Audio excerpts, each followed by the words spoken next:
আজকে বানাবো dry chilli pork. এটা আমার স্টাইলে এরকম সুন্দর পর্ক নিয়ে নিয়েছি। আগে একদিন বানিয়েছিলাম, কিন্তু এখন আমার মনে নাই যে কিভাবে বানিয়েছিলাম। তবুও আগের দিন মৈত্রীর খুব ভালো লেগেছিল। আর এটা একটু ম্যারিনেট করে নেবো, তার জন্য দেবো একটু সল্ট।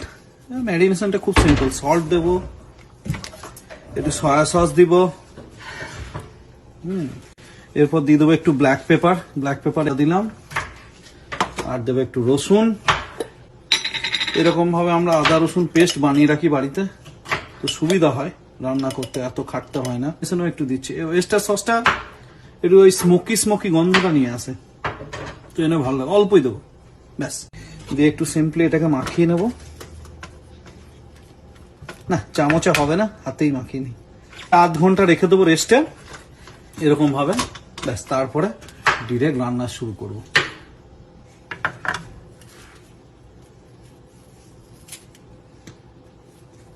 আর এরপর এরকম ভাবে একটু ক্যাপসিকাম, পেঁয়াজ আর কাঁচা লঙ্কা, পেঁয়াজ আর ক্যাপসিকাম গুলো এরকম ডাইস করে কাটা হয়ে গেছে।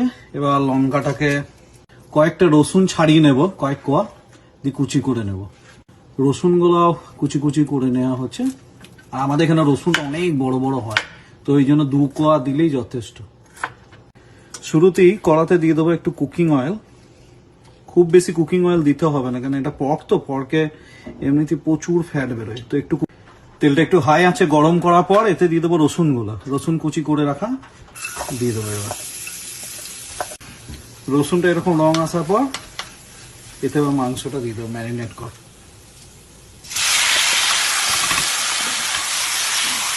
এরপর মাংসটাকে 10-15 মিনিট ঢাকা দিয়ে রেখে দেবো।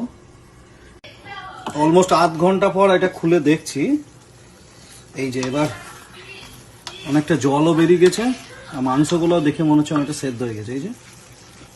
এই যে সেদ্ধ হয়ে গেছে।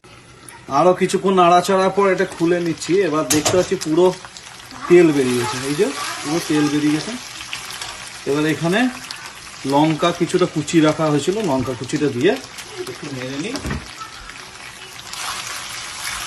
আর এতে একটু দিয়ে দেবো টমেটো পিউরি, যাতে একটু ট্যাঙ্গি ভাবটা আসে।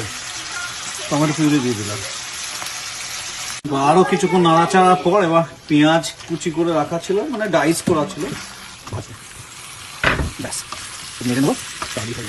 এবার অনেকক্ষণ ঢাকা রেখেছিলাম কিছুক্ষণ, তুলে দেখে নি ফাইনাল লুক। অসাধারণ। এই যে তেল বেরিয়ে গেছে আর পুরো ড্রাই হয়ে গেছে। এটা 1 ফোঁটা জল দিইনি।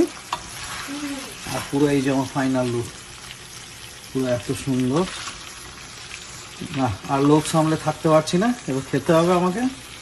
Tata, bye bye. রেসিপিটা ভালো লাগলে অবশ্যই জানাবে কমেন্টে। Thank you.